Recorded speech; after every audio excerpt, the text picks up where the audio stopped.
최경영의 최강 시사.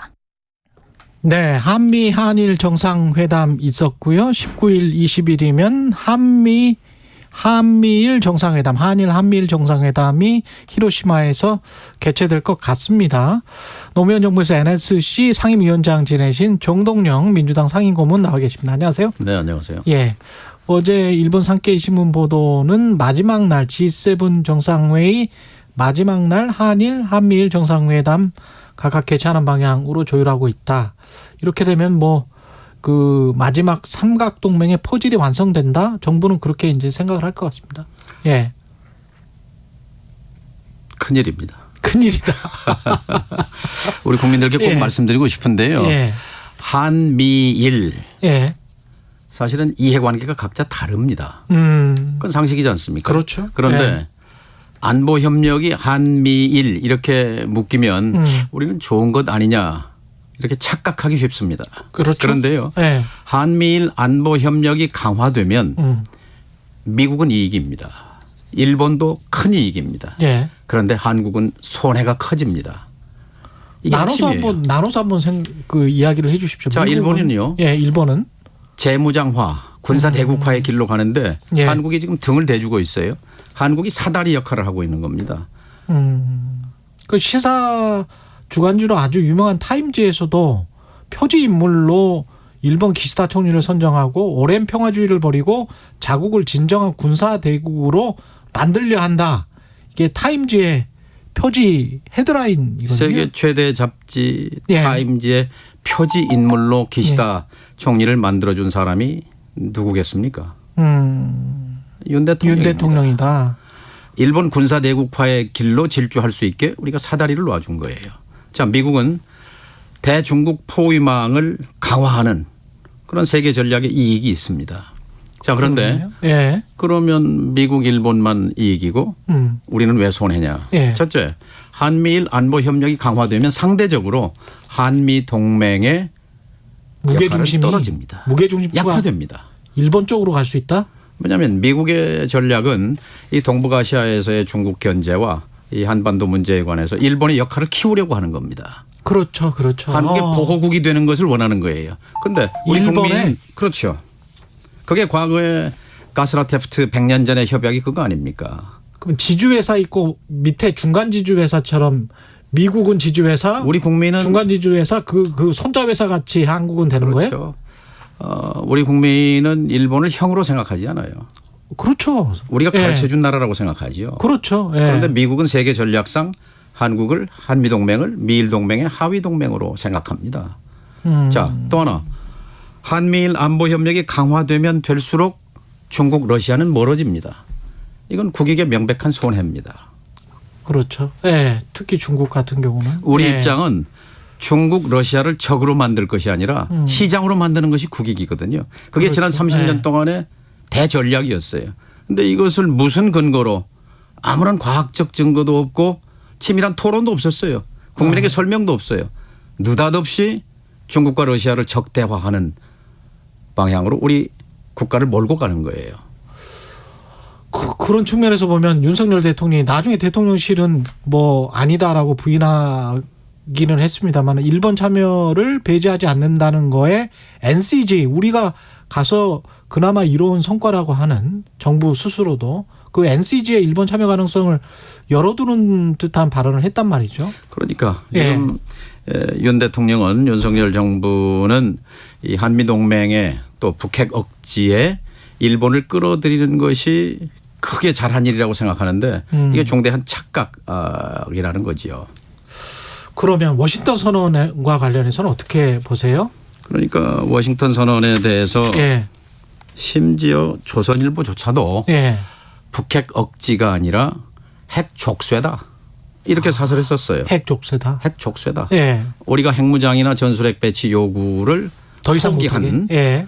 그러니까 무슨 얘기냐. 이건 바이든의 승리라고 지금 규정하는 거죠. 미국의 승리라고 미국의 이익이라고 규정하는 건데요. 예. 미국의 CNN 방송이 뭐라고 했냐면은 미국이 한반도 전술핵 배치 또는 한국의 핵무장을 피하고 싶었고 그 해법이 워싱턴 선언이었고 NCG였다. 라고 짚은 거지요. 예. 영국의 파이낸셜 타임스 같은 신문도 한국의 핵 개발 외도 위험을 선제적으로 잘 제압했다. 이런 이게 핵심입니다. 핵심. 예. NBC 미국 방송이죠. 예. 워싱턴 선언이 군사적 가치는 없는 것이다. 이렇게까지 규정합니다. 근데 우리 국민들은 지금 윤 대통령 용산 대통령실이 확장 억제가 뭐 대단한 우리 안보에 무슨 안전판인 것처럼 선전하는 거에 이건 국민 기만입니다. 정부가 과대 선전하고 있다. 알맹이는 그거예요. 예. NBC가 얘기한 군사적 가치는 없는 거다. 군사적 물론 가치는 없는데. 가치가 없다고까지 말할 수는 없지만 이미 한미 간에는 SCM이라는 게 있습니다. 예. 한미 연례국방장관 협의회, 그렇죠. 예. Security Council Meeting. 그다음에 그 밑에 MCM이라고 있어요. 합참의장 협의, 예. 연례협의. 또 그 밑에 DCM이라고 있어요. 그거는 차관보 협의. 이것들의 핵심 내용이 뭐냐면 확장 억제를 계속 재확인하는 거예요. 이것은 1978년 카터 정부 이래 계속해온 미국의 해구산 약속을 계속 재확인하는 겁니다. 근데 이번에 워싱턴 선언은 그것의 되풀이 수준인데 여기에 그 예. 문서화를 했다는 의미는 있겠죠. 그러니까 그것을 NCG가 문서화한 정도의 의미밖에 없다. 대단한 것이라고 설명합니다만 저는 의미 자체를 부정하지는 않습니다만은 그것이 크게는 이 한국의 이른바 지정학적 리스크를 높이고 예. 지경학으로 주변을 시장화하는 그동안의 전략을 완전히 전복시킨 예. 평화 외교 포기 선언이다 이렇게 보는 겁니다. 이런 상황에서 지금 의원님 장관이 말씀하신 것처럼 그러면 우리가 그 리틀 브라더로 작은 형으로 일본을 상정하고 있는 것처럼 미국의 생각대로 그렇게 간다면 독도랄지 이런 것들 계속 주장하잖아요. 예. 그건 어떻게 나올까요, 일본이? 독도는 사실 러일 전쟁 때 예. 그러니까 그 일본이 시마네에 한 고시라는 거 별거 아닙니다. 그리고 90년대까지는 일본 국민들이 다케시마라는 존재 자체도 몰랐어요. 예. 그런데 이제 우익 정권, 우파 정권이 들어서면서 계획적으로 이것을 계속 이렇게 그 말하자면 이 증가시켜 왔거든요. 자신들의 그 발언 수위 같은 것을.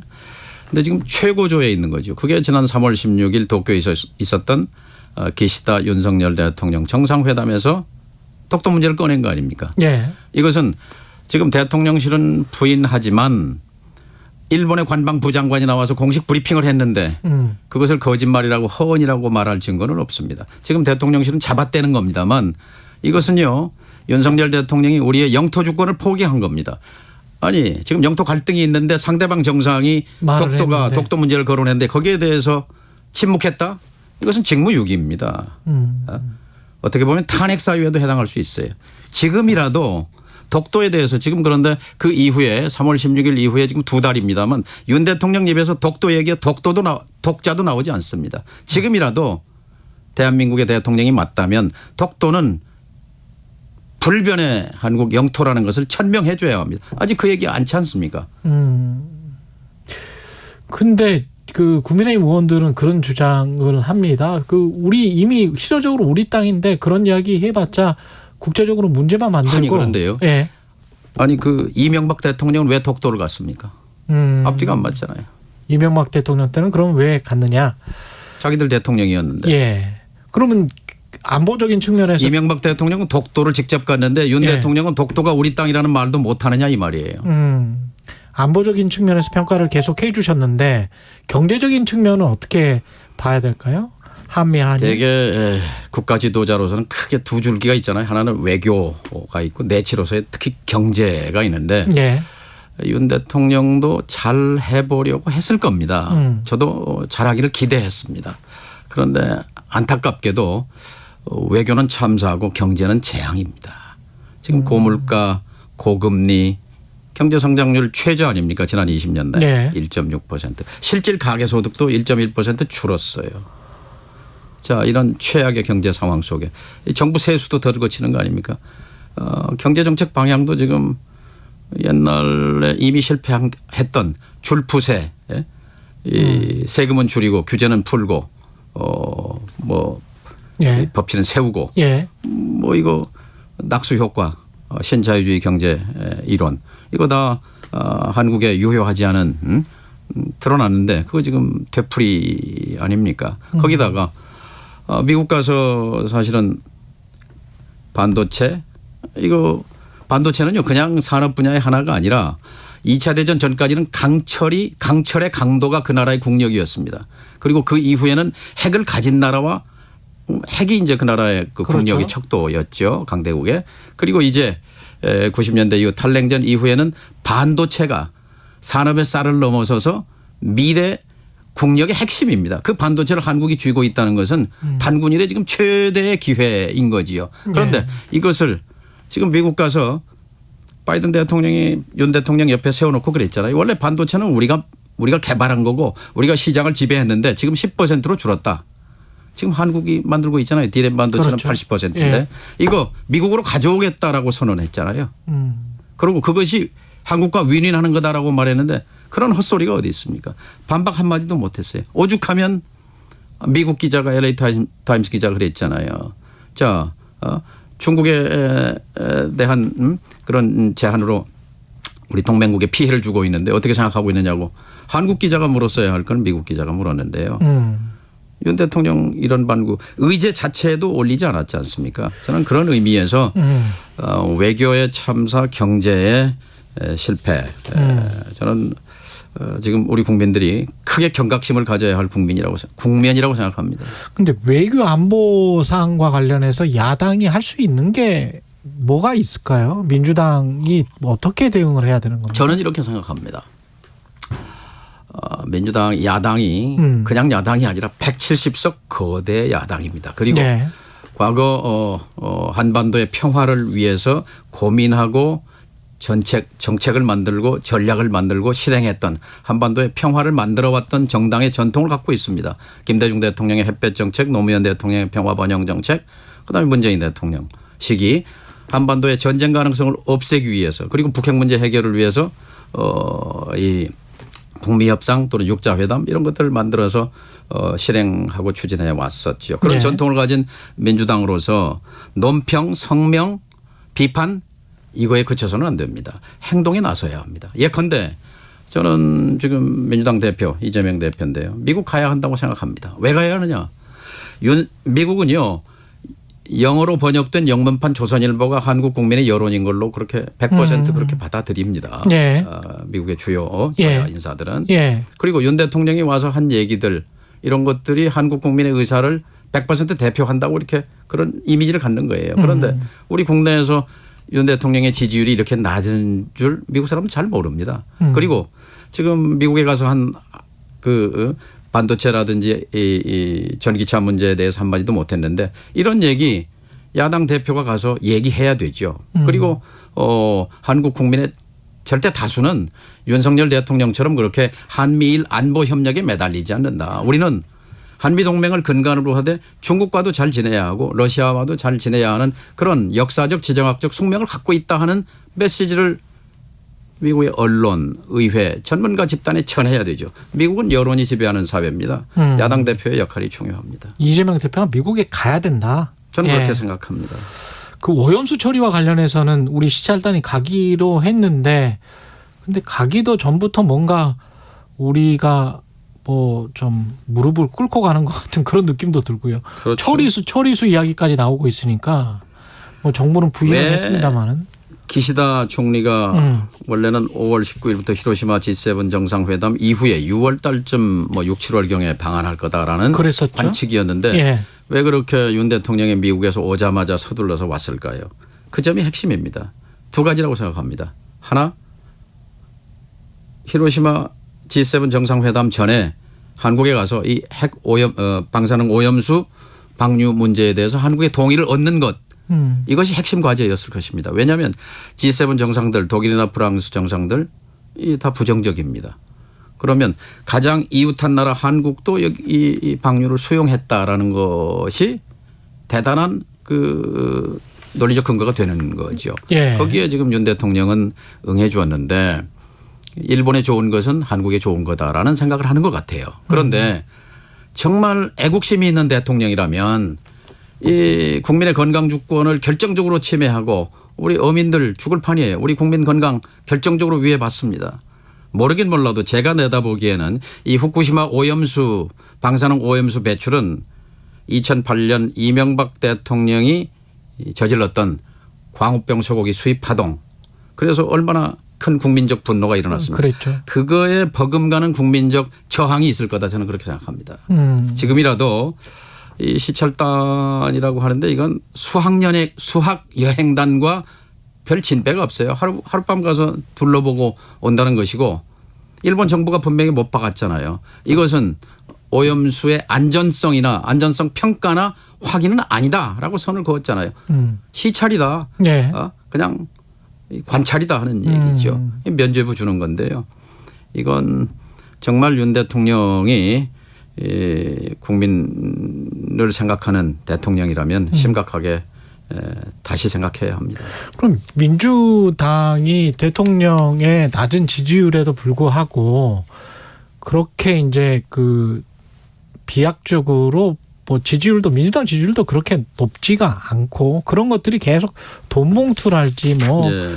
김남국 의원 지금 코인 이야기 이거는 굉장히 큰 뉴스가 돼버렸습니다. 이거는 당에서 뭐 결단을 가지고 뭘 해야 될 것 같은데 뭐 어떻게 해야 된다고 보세요? 우리 국민들은 사실 예. 진보냐 보수냐가 중요한 게 아니라 그거 중요하지 않는 것 같아요. 어떤 예. 정치 세력이 좀 더 도덕적이냐 예. 윤리적이냐 막 이런 것을 중요하게 보는 것 같아요. 그 증거가 지금 민주당의 핵심 전통 지지층이 40대 그리고 호남인데 지지 떨어지잖아요. 예. 그럼 뭐냐 바로 이 도덕성을 중요하게 본다는 거지요. 사실 정당의 역사 한국 정당의 역사에서 민주당은 그 정치 개혁과 도덕성에 있어서 늘 지금의 여당을 견인해 왔습니다. 근데 지금은 그 변별성, 차별성이 없어져 있는데 엄중하게 봐야 된다고 생각합니다. 어떤 리더십의 문제라고 한다면 비대위 이야기까지 할 수 있습니까? 지금은 이재명 대표를 흔드는 것은 지금 총선이 1년도 안 남은 상황에서 예. 민주당의 자멸의 길로 가는 것이고 예. 대표를 중심으로 단결해서 이 정부의 외교 실정과 경제 실정을 바로잡는 데 총력을 기울이는 것이 맞다고 봅니다. 어떤 결단이나 뭐 이런 것들이 또 필요할 거예요. 당내 뭐 돈봉투랄지 김남국 의원과 관련해서도 무슨 탈당 조치랄지 뭐 이런 것들이 필요하다고. 엄정하게 대응해야죠. 엄정하게 대응해야 된다. 제가 이제 기억이 예. 나는데 2018년 5년 전이죠. 국회에 있을 때 가상화폐를 국회의원 재산 등록 때 포함시켜라 하는 법 개정안을 낸 적이 있습니다. 아, 그때 벌써 2018년 1월 예. 달에요. 그때 뭐 이제 가상화폐가 한참 이제 국민적 관심사가 될 때였는데 예. 그 법이 그때 그 처리가 됐더라면 이런 사태를 좀 막을 수 있었을 텐데 하는 아쉬움이 있습니다. 예, 여기까지 듣겠습니다. 예, 정동영 민주당 상임 고문이었습니다. 고맙습니다. 감사합니다. 예. 이 시각 교통정보입니다. 서울 양양고속도로 양양 방향